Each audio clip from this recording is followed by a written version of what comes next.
Nehemiah Chapter 2.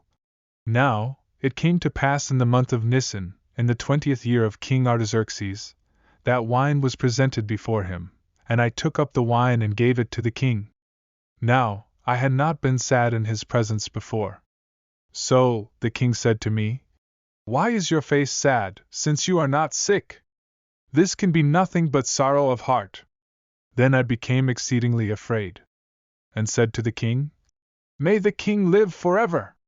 Why should my face not be sad when the city, the place of my fathers' tombs, lies waste, and its gates are burned with fire?" Then the king said to me, "What do you request?" So, I prayed to the God of heaven, and said to the king, "If it pleases the king, and if your servant has found favor in your sight, I ask that you send me to Judah, to the city of my fathers' tombs, that I may rebuild it." Then the king said to me, the queen also sitting beside him, "How long will your journey be, and when will you return?" So, it pleased the king to send me, and I set him a time. Furthermore, I said to the king, "If it pleases the king, let letters be given to me for the governors beyond the river, that they must permit me to pass through till I come to Judah.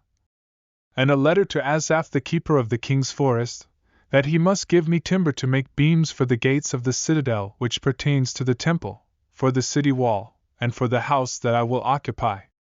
And the king granted them to me according to the good hand of my God upon me. Then I went to the governors in the region beyond the river and gave them the king's letters. Now the king had sent captains of the army and horsemen with me.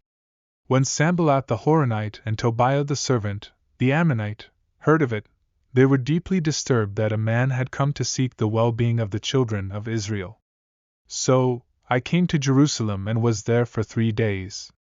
Then I arose in the night, I and a few men with me. I told no one what my God had put in my heart to do at Jerusalem, nor was there any animal with me, except the one on which I rode.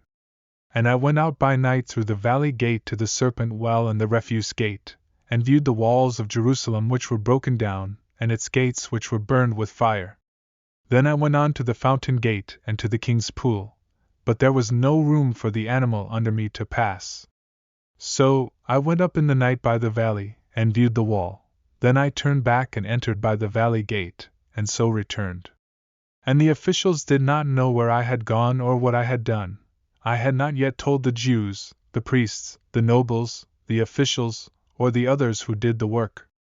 Then I said to them, "You see the distress that we are in, how Jerusalem lies waste, and its gates are burned with fire. Come and let us build the wall of Jerusalem, that we may no longer be a reproach." And I told them of the hand of my God which had been good upon me, and also of the king's words that he had spoken to me. So they said, "Let us rise up and build." Then they set their hands to this good work. But when Sanballat the Horonite, Tobiah the servant, the Ammonite, and Geshem the Arab heard of it, they laughed at us and despised us, and said, "What is this thing that you are doing? Will you rebel against the king?" So I answered them, and said to them, "The God of heaven himself will prosper us. Therefore, we his servants will arise and build, but you have no heritage or right or memorial in Jerusalem.